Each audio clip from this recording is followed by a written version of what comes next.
السلام علیکم دوستوں، آج ہم آپ کو بتانے جا رہے ہیں اسلام کے 5 ایسے کام جو اگر آپ روزمرہ کی زندگی میں شامل کر لیں تو نہ صرف آپ کا دل بدل جائے گا بلکہ آپ کے لیے جنت کے دروازے بالکل کھل سکتے ہیں۔ ان میں کچھ کام ایسے ہیں جو بظاہر تو چھوٹے لگتے ہیں لیکن اللہ کے نزدیک ان کا درجہ اتنا اونچا ہے کہ انہی کی وجہ سے انسان کا مقام بدل جاتا ہے۔ لیکن ویڈیو کے آخر میں ہم ایک ایسا عمل بتائیں گے جس کا ذکر کم ہوتا ہے لیکن اس کا اثر سب سے گہرا ہوتا ہے، تو ویڈیو کو اینڈ تک ضرور دیکھیے گا۔ مسکراہٹ کا صدقہ۔ سب سے پہلے اعمال ہے مسکرانا۔ جب تم کسی اداس چہرے کو مسکرا کر دیکھتے ہو تمہارا یہ حسن اخلاق ایک صدقہ بن جاتا ہے۔ سوچو کوئی انسان درد میں ہو اور تمہاری ایک مسکراہٹ اس کے دل کا بوجھ ہلکا کر دے، اللہ کے نزدیک یہ ایک عظیم اعمال ہے۔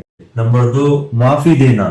دوستو، دوسرا کام ہے معافی دینا۔ جب تمہارا دل دکھایا گیا ہو لیکن تم بدلہ لینے کے بجائے معاف کر دو گے تو اللہ بھی تمہارے گناہوں کو معاف کرنے لگتا ہے۔ قرآن پاک کہتا ہے کہ جو معاف کرتا ہے اس کا اجر اللہ خود دیتا ہے۔ نمبر 3، تہجد۔ ہاں دوستو، تیسرا اعمال ہے تہجد۔ رات کے سکون میں جب سو رہے ہوتے ہیں لیکن ایک بندہ اٹھتا ہے صرف اپنے رب سے بات کرنے کے لیے، ہر آنسو ایک دعا بن جاتا ہے اور ہر دعا ایک تقدیر۔ تہجد میں آپ اور اللہ کے بیچ کوئی نہیں ہوتا۔ اور نمبر 4، کسی بھوکے کو کھانا کھلانا۔ ہاں دوستو، چوتھا اعمال ہے بھوکے کو کھانا کھلانا۔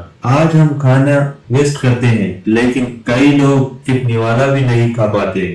جب تم کسی بھوکے کو کھلاتے ہو اللہ اس ایک اعمال پر تم سے راضی ہو جاتا ہے۔ شاید کسی کی دعا سے تمہاری قسمت مٹ دی جائے۔ اور سب سے آخر میں نمبر 5، ماں کا دل جیتنا۔ ہاں دوستو، اور 5واں اعمال ہے جو سب سے عظیم، سب سے ضروری، اپنی ماں کا دل جیتنا۔ ماں کے پاؤں تلے جنت ہے، یہ صرف لفظ نہیں حقیقت ہے۔ جب تم ماں کے لیے رو دیتے ہو تمہارا رب تمہارے لیے فرشتے بھیج دیتا ہے، اور جس انسان کے لیے اللہ راضی ہو جائے اس کے لیے جنت دور نہیں ہو۔ تو دوستوں، ان 5 کاموں میں سے ہر ایک میں جنت چھپی ہے۔ ہر ایک اعمال آپ کے لیے ایک نئی روشنی بن سکتا ہے۔ آج سے ان میں سے ایک کام اپنی روح میں اتار لو، کیونکہ کیا پتا تمہارا وہی ایک اعمال تمہاری پوری تقدیر بدل دے۔ اور اگر یہ میسج دل کو چھو گیا ہو تو اس ویڈیو کو لائک کرو، شیئر کرو اور کسی اور کو روشن کر دو۔ آپ چاہو تو اور ہمارے چینل کو سبسکرائب کر دو۔ السلام علیکم۔